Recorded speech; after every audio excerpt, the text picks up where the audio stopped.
আমি আমার ছোটো মোটো পোলট্রি ফার্ম আপনাদের দেখাতে চলেছি। আমি ইউটিউবে প্রথম ভিডিও দিচ্ছি, তাই আপনারা আমাকে লাইক সাবস্ক্রাইব করে নিন যতক্ষণ আমি আমার পোলট্রি ফার্ম দেখাতে চলেছি আপনাদের। এটা হচ্ছে আমার ছোটো মোটো পোলট্রি ফার্ম। এখানে আপনারা পাবেন সব রোডোডাইল। এরা অনেক খেয়ে নেওয়ার কারণে এরা বসে আছে এক জায়গায়। এটা হচ্ছে রোডোডাইলের খাবার জায়গা। এখানে আছে করকনাথ 4টে, যেখানে একটা মোরগ 3টে মুরগি করকনাথের। এখানে আছে একটা শিল্পী। আর এখানে আছে সব আমার হাঁস, সব দেশি হাঁস আপনারা দেখতেই পাচ্ছেন। এখানে আছে মোরগ, আর একটা আছে আমাদের কাছে দেশি মুরগি। আর এখানে আছে সব সোনালি। এখানে আছে সব সরকারি মুরগি।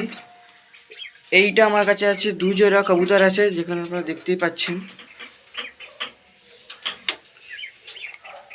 এখানে আমার রোডোডাইল মুরগির খাবার শেষ হয়ে গেছে, তাই ওদেরকে এখানে এখন আমি খাবার দিতে চলেছি। যেই খাবার দেবো সঙ্গে সঙ্গে ওরা দৌড়ে আসবে।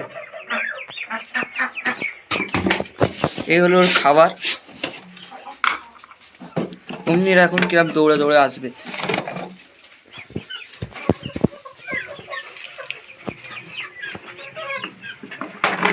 আয় এনে এখন সবাই কিরম চলে এলো।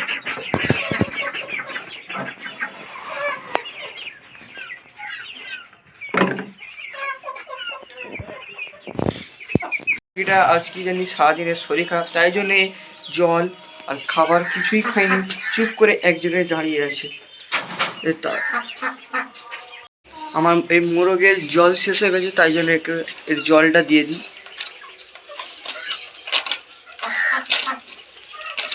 এদের কারোরই জল নেই, সবাই জল খাওয়ার জন্য দাঁড়িয়ে যাচ্ছে জলের বোতলের কাছে, তাই এদেরকে এখন আমাকে জল বেঁধে দিতে হবে সব কটাকে জল দিয়ে। এদের তার এমন বাবা বেঁধে দিয়েছে, খোলাই যায় না, বহুত কষ্টে আমায় খুলতে হয়। এইটা পারবো না, বাবা এসে দেবে। আগে এদের জলটা আগে দিয়ে দিই। এদের বাটিতেই এখন জল দিতে বাকি আছে। এদের বাটিতে 2টো বাটিতে কারণ দেওয়া হয় প্রচুর মুরগি, তাই জন্য এদের বাটিতে 2টো বাটিতে দেওয়া হয়। এটা ছোটো মোটো আমার পোলট্রি ফার্ম, ভগবান চাইলে এটা আরও বড় হতে পারে। এটাই বলবো আমি পোলট্রি মুরগিদের কী কী ওষুধ দিই আর কী কী ভ্যাকসিন দিই, পরের পার্টে আপনাদেরকে আমি দেখাবো।